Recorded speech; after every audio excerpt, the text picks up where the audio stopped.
habíamos estado hablando de que de manera científica la personalidad se empieza a estudiar ya de manera formal a partir de finales del siglo XIX y pues obviamente ya en el siglo XX, ¿no? Ahí es donde todo este desarrollo, toda esta evolución del pensamiento científico, pues empieza a generar la facilidad para que la psicología se desarrolle y bueno, no solamente la psicología en sí o en abstracto, sino todas las áreas, ¿no? Perdón, ¿iban a decir por ahí algo? ¿O no?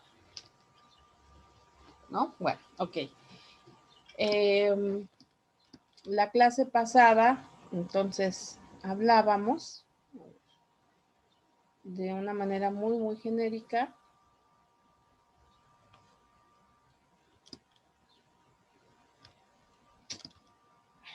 Permítanme, es que quiero compartir la diapositiva, pero no me queda. Ahí está. Muy bien. Acuérdense de poner presente, por favor. Presente en la lista. Ajá, Sebastiana, Jessica, muy bien, gracias. Los demás chicos también, por favor.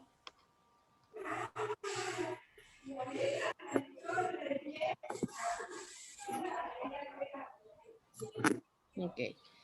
Entonces decíamos que la personalidad ha sido desarrollada o estudiada desde diferentes posturas psicológicas. Una de ellas es el psicoanálisis, que aunque ellos señalan pues que no es psicología como tal, pues finalmente aquí nos encontramos estudiándola, repasándola. Ya habíamos hablado acerca de que el psicoanálisis surge a finales del siglo XIX, también en alguna otra materia estoy segura que lo han empezado a estudiar. El pensamiento de Freud ha sido fuertemente estudiado, pero también ha sido fuertemente criticado. Hay muchos conceptos muy importantes que Freud propone y que a lo largo de este siglo, el siglo XX y obviamente lo que va del XXI, pues han sido criticados negativamente. La palabra criticar en realidad significa conocer, ¿no? Indagar. Entonces, ha sido conocida, ha sido estudiada, pero a la vez también pues ha tenido una connotación negativa en algunos aspectos. Sin embargo, siempre he pensado que el psicoanálisis resulta ser resulta tener ciertos aspectos funcionales, ciertos aspectos que nos pueden ayudar y aportar. De lo contrario, pues sería una teoría que no estuviera presente en nuestros días, ¿no? Aquí vemos en esta imagen, pues, estas propuestas más representativas o más significativas del psicoanálisis, las estructuras psíquicas, ¿no? El consciente, el preconsciente y el inconsciente. Para mencionarlo de manera muy genérica, porque probablemente ya en teorías psicológicas ya lo hablaron. El consciente es esta parte que yo me doy perfectamente cuenta en una situación normal, como por ejemplo mi nombre, mis gustos, el nombre de las personas que están a mi alrededor, ¿no? Mi familia. Por ahí tienen micrófonos abiertos, chicos. Un favorcito, ciérrenlos, por favor, porque se oye mucho ruido de fondo. Gracias. Luego tenemos la parte preconsciente, que es a donde van muchos recuerdos, muchos pensamientos o situaciones que a lo mejor de facto no me son indispensables, pero que allí están guardadas, ¿no? Mucho pienso, por ejemplo, a lo mejor en la cara, en el rostro de mi maestra de segundo de primaria, ¿no? Además, su nombre. Yo a lo mejor no recuerdo el nombre de la maestra de segundo, pero cuando empiezo a hacer conciencia, vamos a decirlo así, cuando empiezo a hacer conciencia de cómo era, pues ahí ya identifico, ¿no? Cómo se llamaba, qué hacía, a lo mejor se me imagina el uniforme que utilizaba en el kinder, probablemente si lo recuerdes y me esfuerzo. Entonces, en el preconsciente está todo eso.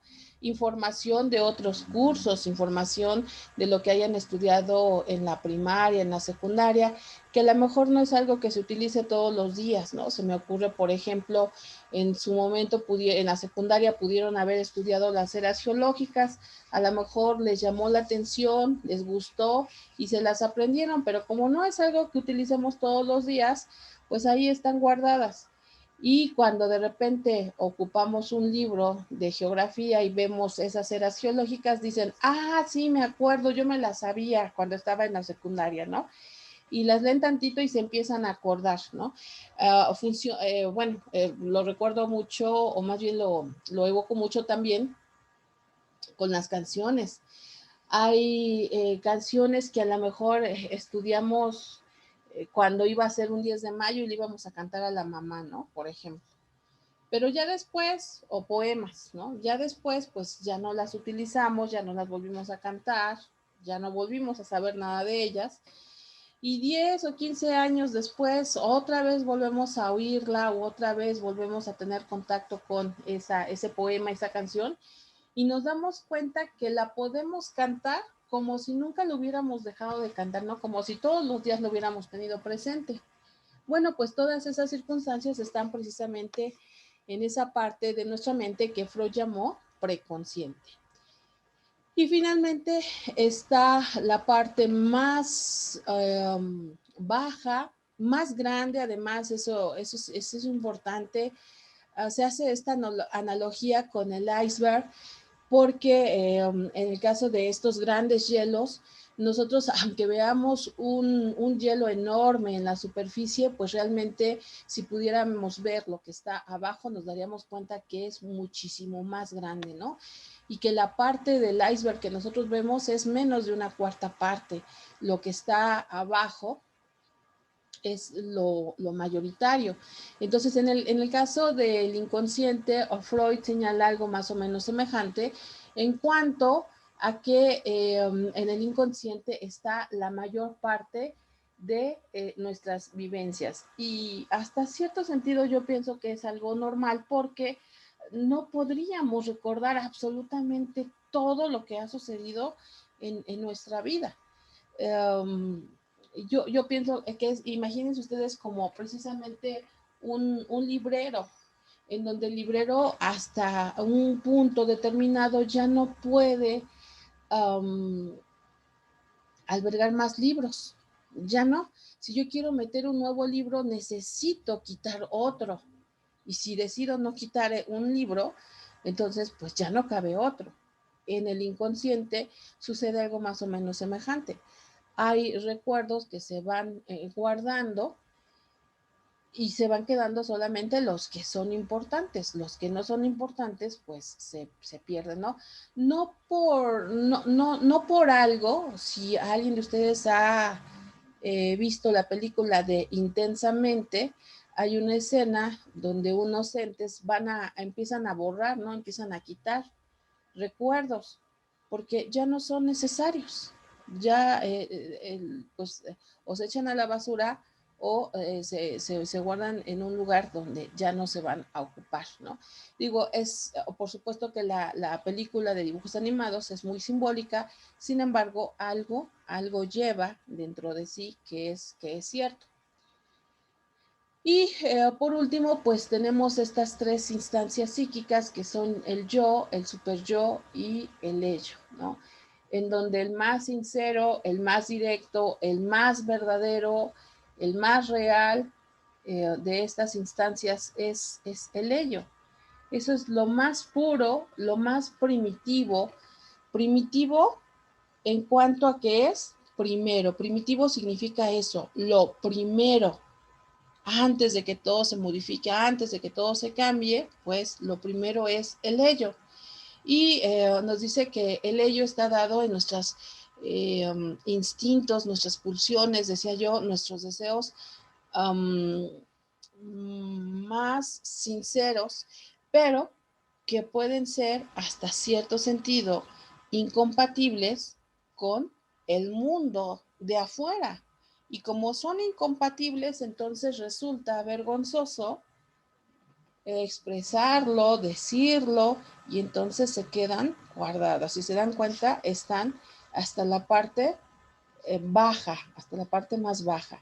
Y entonces el super yo es el que tiene, sí, super yo o super id, es el que tiene esa tarea de nivelar, de ordenar, ¿no? Estos instintos. Cuando nosotros tenemos un super yo que hace su tarea, pues nuestra relación con el mundo de afuera es aceptable, es positiva, es reconfortante. Cuando no hace su tarea, cuando es demasiado débil y no tiene la posibilidad de controlar al ello, entonces empezamos a tener desórdenes en la personalidad, ¿no? A final de cuentas, el ello también se va generando pues a partir de todo lo que nosotros vamos a vivir. Para los psicoanalistas, lo que sucede en los primeros años, y esto es una herencia de Freud, un aprendizaje de Freud, es primordialmente, es lo que iba a decir, primordialmente importante. De hecho, hay un psicoanalista aquí en Latinoamérica que escribe un libro que el título lo dice todo.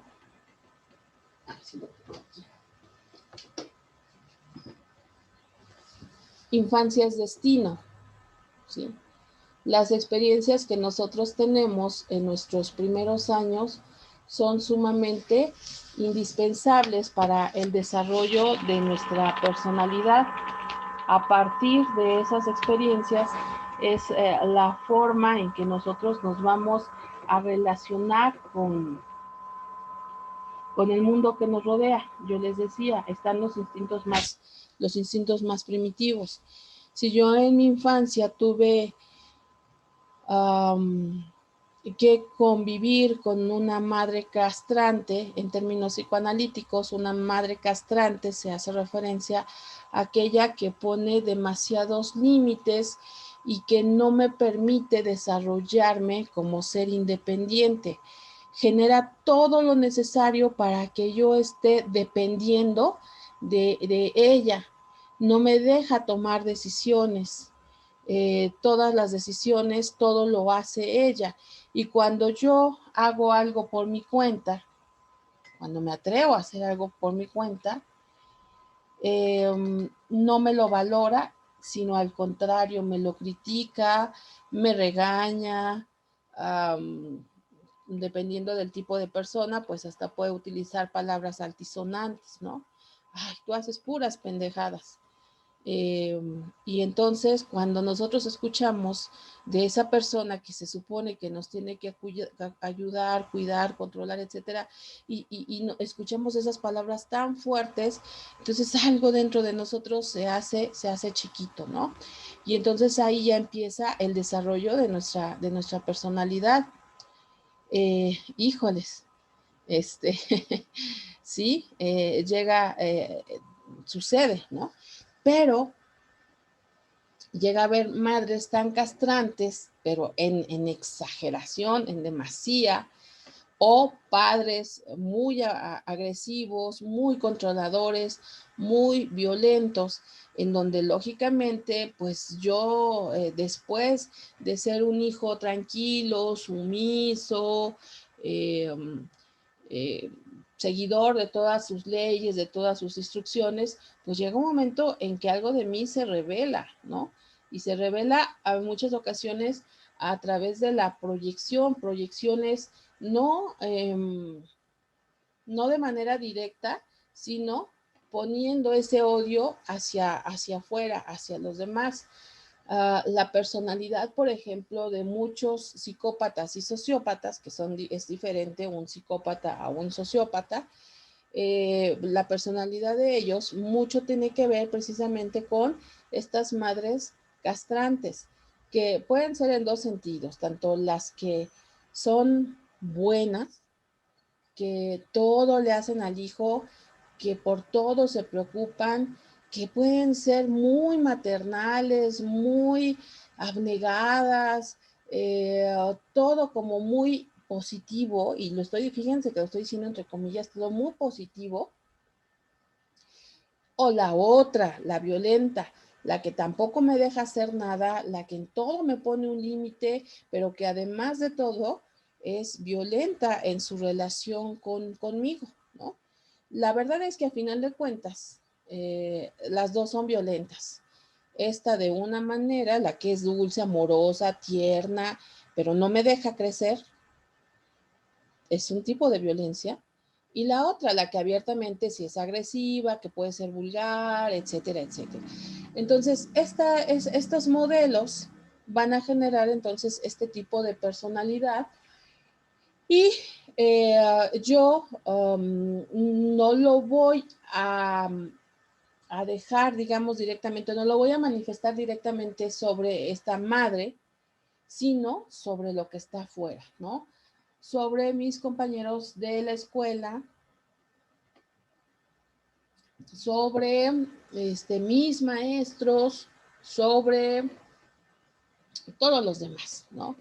Y a veces demasiado violento, porque pues todos estos asesinos en serie, por favor, digo, por ejemplo, todos los asesinos en serie, por ejemplo, cuando son entrevistados, pues finalmente dejan entrever este odio que tienen hacia esas madres limitantes que no los dejaron, no los dejaron crecer o abiertamente pues fueron agresivos. También, por supuesto, también con respecto a los padres, ¿no? Yo ahorita estoy hablando con respecto a la madre, pero por supuesto que también eh, la figura paterna juega un papel bien importante, ¿no?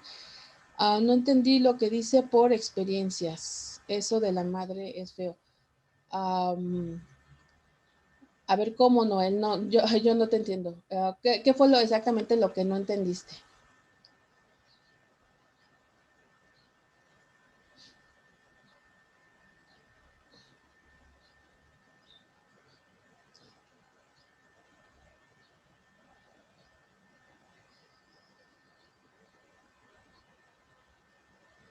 Ajá. Sí, bueno, por supuesto. Eh, porque siempre señalamos, o bueno, tenemos en nuestra cultura esta idea o esta creencia de que la madre pues es un ser perfecto, es un ser que nos tiene que ayudar a nuestro propio desarrollo, pero a veces pues eso no es así, no entra dentro de esos parámetros, ¿no? Eh, y genera muchos conflictos de diferentes niveles. Digo, puede haber desde el que a lo mejor toda la vida va a ser tímido y no va a poder resolver cosas por sí mismo,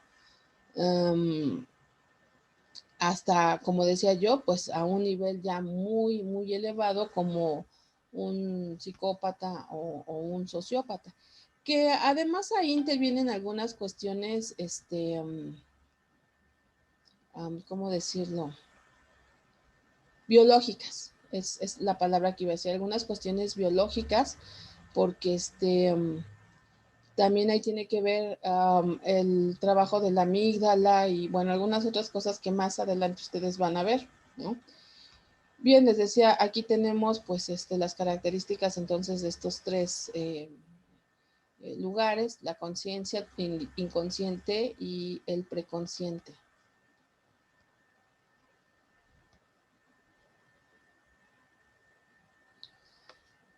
Bueno, a ver,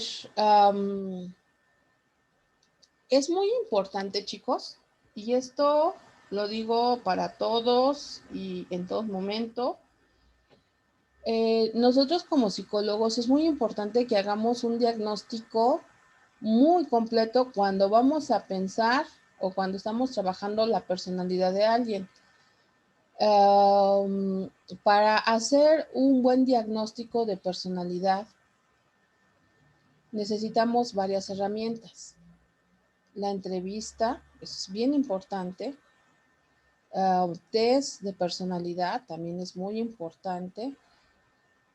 Muchas veces lo que se acostumbra, por ejemplo, se aplican los test.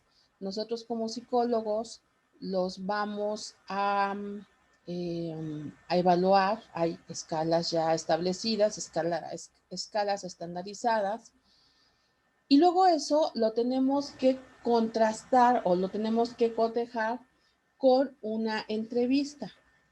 Entonces, a partir de eso es que ya podríamos tener un diagnóstico de personalidad. Es muy tentativo, por supuesto que sí, todo el mundo lo hacemos, hasta uno ya con mucha experiencia, que de repente vamos leyendo y vamos viendo ciertas cosas, como esto que acabo de decir, y de repente pensar que entramos en esa situación. Puede ser que sí, pero puede ser que no. ¿Por qué lo digo? Porque si yo soy una persona tímida, no necesariamente quiere decir que sea porque tengo una madre dominante. Insisto, puede ser que sí, pero también puede ser que no. Yo tendría en todo caso que hacer bueno, si yo fuera la psicóloga de esa persona, tendría que hacer una evaluación. Y para mí mismo, pues también hacer una evaluación de todo lo que he vivido a lo largo de mi vida, ¿no? A lo largo de mi existencia. Hay muchos factores. Por ejemplo, ¿qué tal si yo nací con, no sé, se me ocurre con frenillo, ¿no? Y eso me genera que a la hora de hablar, pues hable ahí medio raro. Y entonces, pues desde que estoy casi en el kinder, siempre que me escuchan hablar por primera vez, se ríen de mí, ¿no? Entonces, pues parte de mi timidez puede ser que tengo ese tipo de experiencias. Estoy diciendo puede ser, aunque también puede ser que no. Se dan cuenta de ahí la importancia entonces de generar toda una herramienta de diagnóstico para hacer la evaluación de la personalidad. Hay infinidad de test, entonces lo más importante de todos esos test es contrastarlos con la entrevista, ¿no? Una vez que yo veo los resultados del test, voy con el cliente, con el paciente, como se le quiera decir, y pues preguntar, ¿no? Entrevistar y a partir de ahí, pues entonces ya señalar qué es lo que puede estar presente, ¿no? Otros dos ideas importantes en el pensamiento de Freud son las fuerzas de pulsión, lo que genera la vida, ¿no? Que es la fuerza hacia la vida y a la muerte, que no son opuestos, son complementarios. Lo que pasa es que muchas veces en nuestra cultura así lo llegamos a ver como lo opuesto, ¿no? Pero bueno, pulsiones. Y las pulsiones son naturales. Por eso nos dice aquí, se caracteriza por los instintos que nos lleva a la vida, ¿no? Si nosotros estuviéramos en una situación en donde tengo que enfrentarme con un asaltante que tiene una pistola, y por supuesto esto implica que me puede asesinar, aunque yo sea considerada por mí misma y por todas las personas que me conocen como una muy buena persona, tierna, amable, amorosa, todos los adjetivos positivos que ustedes se imaginen, yo los tengo, a mí la gente que me conoce me los va a decir, pero en ese momento todo eso se me va a olvidar y lo único que voy a acertar a hacer es a defenderme. Y si en esas el asaltante muere, pues es normal. ¿Por qué? Porque tengo ese instinto de supervivencia, ese instinto de vida. Los seres humanos,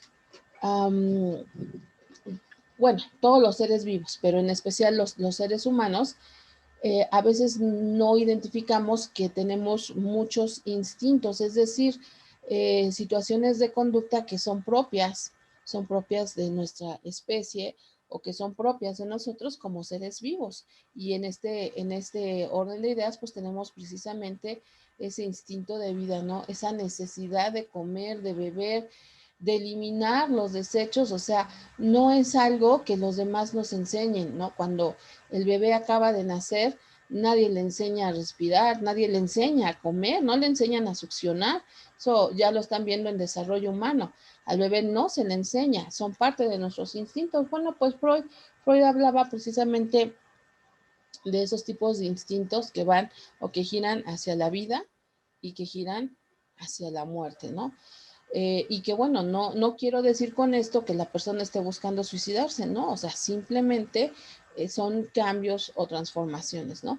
Tenemos esta imagen que a mí en lo personal me gusta mucho porque nos representa de alguna manera simbólica estos tres elementos en la teoría de Freud. El yo, que es la persona que todo el mundo conoce, que todo el mundo ve, y que muchas veces la gente dice, ay, es que ahora que lo conozco, ya me doy cuenta de sus máscaras. No necesariamente es que la otra persona mienta, es que más bien no tuvimos el cuidado o el tiempo, porque a veces es cuestión de tiempo, de, de ver todas las esferas de la persona. Y en muchas ocasiones también una cuestión es que la persona ni siquiera se conoce. Muchas veces esto queda oculto a la persona, ¿eh? El ello queda oculto a la persona porque lo niega, porque precisamente como son los deseos, son los instintos, a lo mejor el deseo de matar realmente y físicamente a esa madre agresiva. Porque si mi madre no viviera, entonces yo sería más libre, porque si mi madre no viviera, yo sería más feliz. Pero ahora ustedes imagínense en un contexto real, imagínense ustedes a alguna persona que, pues, dentro de lo que cabe, ustedes creen que la conocen bien, que puede ser un amigo, una amiga, un novio, una novia, un hermano, una hermana, eh, y que de repente esa persona les dijera, es que yo quisiera matar a mi mamá. ¿Qué pensarían? No, está bromeando, ¿no? No, ¿cómo crees? No, y luego tú tan buena que eres, ¿no? Tú tan buenecilla que te ves, ay, tú eres tan linda o tan lindo, ¿cómo crees que vas a pensar eso, no? Por ejemplo. Entonces, no checa esa cosa que está diciendo la persona versus lo que es. O si es una persona, a lo mejor que sí es agresiva y me dice, ya, yo quisiera matar a mi mamá, pues entonces yo creo que el primer impulso sería correr a alejarnos de ella, ¿no? Y ya no, que ya no estuviera dentro de nuestro círculo de amigos o no sé qué. Como sea una verdad expresada de ese calibre, los demás no están facultados, vamos a decir, no estarían facultados de escucharla y de entenderla o de comprenderla. Entonces, por eso es necesario que esas ideas del ello se queden hasta abajo, hasta abajo, hasta abajo, ocultas, que nadie las vea, que nadie las entienda, que nadie las comprenda. Es más, tan nadie que hasta yo misma, que la estoy generando, la sepa, ¿no? Yo decía, cuando el super yo, cuando el super yo hace bien su trabajo, entonces va a encontrar un mecanismo que le ayude a manejar eso. ¿Cómo le podría hacer?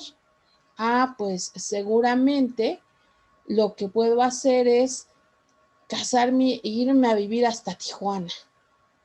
Y entonces ya en Tijuana nunca más le hablo a mi mamá, nunca más vengo a verla, o a lo mejor le hablo por teléfono nada más en Navidad y el Día de las Madres, ¿no? Aunque toda la gente me diga, ay, qué mal hijo, qué mala hija, y pobrecita, su mamá toda viejita y la deja ahí olvidada y sí, pero es el mecanismo que encontró esta persona para poder sobrellevar esta relación con esta madre y no llegar al extremo de un psicópata, por ejemplo, de asesinar a su madre. Porque de que, imagínense, ustedes ya están fuera de esta situación, ustedes no son esa persona, pero si ustedes se enteran que Mari asesinó a su mamá, pues van a decir que tremendo, ¿no? No, estaba loca, una cosa así. Si ustedes se enteran de que Mari se fue a vivir hasta Tijuana y nunca le habla a su mamá más que en Navidad, dicen, ay, qué mala onda, pero es más aceptable, ¿sí me explico? Por la sociedad es más aceptable que se abandone a una persona a que se le asesine. Y hasta para uno mismo, ¿no? A lo mejor para mí misma es mejor dejarla hasta Yucatán y yo hasta Tijuana, que haya todo un país de distancia, pero que ya no me esté molestando, que ya no me esté fregando. Pero socialmente es más aceptado y para mí también es moralmente más aceptado, ¿no? Ahí está el super yo, está haciendo, pues, dentro de lo que cabe bien su trabajo. ¿Por qué? Porque entonces ahora yo puedo vivir tranquilamente, aunque sé que mi mamá está allá olvidada, arrumbada, pero ya no me está generando conflictos, ya no me está generando problemas. Si el super yo tampoco hace bien su trabajo, entonces probablemente yo me quede con mi mamá, pero nada más la esté molestando, le esté diciendo cosas negativas, estemos, como se dice vulgarmente, como perros y gatos, peli pelié. Ahí, por ejemplo, también el super yo no está haciendo muy bien su trabajo, que digamos, ¿no? Pero bueno, al menos es obviamente más aceptable que cometer un crimen o una cuestión, ¿no? Tenemos las fases del desarrollo psicosexual que, como les decía, por ejemplo, con este libro de este psicólogo, Santiago Ramírez, Infancia es Destino, obviamente el título de este libro lo redacta Santiago, psicoanalista por supuesto, en términos de estos estadios de los que habla Freud, cuando la organización, ¿qué sucede? Mejor dicho, ¿qué sucede cuando la organización familiar es de cierta manera y entonces hay problemas en la fase oral? ¿Qué tipo de personalidad habrá en el caso de que la relación sea negativa o la relación sea positiva o etcétera, etcétera, ¿no? No quiero, y bueno, ya se nos va terminando el tiempo, pero no quiero que ustedes pierdan de vista que estas fases del desarrollo psicosexual han sido fuertemente criticadas por la ciencia porque no fueron puestas en prueba como la misma ciencia lo exige. Entonces, puede ser que bueno, al no poder ser comprobable científicamente, muchas personas cuestionan o ponen en tela de juicio, ponen en duda estas fases del desarrollo psicosexual, porque además no es una constante. ¿A qué me refiero? Bueno, si yo meto el dedo en agua hirviendo, me voy a quemar sí o sí. Si Ángel mete el dedo en agua hirviendo, se va a quemar sí o sí. Si Noel mete el dedo en agua hirviendo, se va a quemar sí o sí. Es decir, es algo que se va a repetir siempre. O sea, cualquier persona que tenga contacto con un líquido caliente se va a quemar y no hay vuelta de hoja. O sea, no sucede como que, bueno, a lo mejor Ángel no se quema, pero yo sí. No, él no se quema, pero Sebastiana sí se quema. No, o sea, todos invariablemente. Ahora, ¿a qué quiero llegar? Los resultados que tenemos aquí no son lineales, es decir, como puede suceder o como puede no suceder, ese es el punto medular en la crítica de la teoría de Freud, ¿no? Dice, por ejemplo, la fase oral que se da desde el nacimiento hasta el año, ¿qué sucede cuando el niño es destetado, ¿no? Siempre vamos a tener a buscar chupar, morder, por ejemplo, cuando es adulto, se puede, dice aquí, se puede hacer adicto al tabaco, perdón, y no necesariamente. O sea, yo puedo ser, pero si de esas fumadoras que se chutan una cajetilla al día, y resulta que a lo mejor mi mamá me dio teta hasta los 2 años y medio, que fue cuando nació mi hermano, ¿no? Puede suceder. Entonces, no hay una situación directa. No hay una situación directa y esa es como la gran crítica. Chicos, ¿qué creen? Ya queda como un minuto o menos de un minuto. Entonces, nada más rápidamente, en la plataforma les dejé unos ejercicios, pero uno está mal, entonces lo voy a corregir y cuando ya esté corregido yo les mando un mensajito por WhatsApp para decirles ya está, ¿sale? Porque esta semana sí fue bien complicada para mí, pero bueno, ya parece ser que todo vuelve a la normalidad, entonces voy a tener tiempo de corregir. La clase de la semana pasada no se grabó, entonces pues por eso no la subí, pero ya ahorita ya verifiqué que sí se grabara, sí se está grabando, entonces pues en cuanto pueda la subo.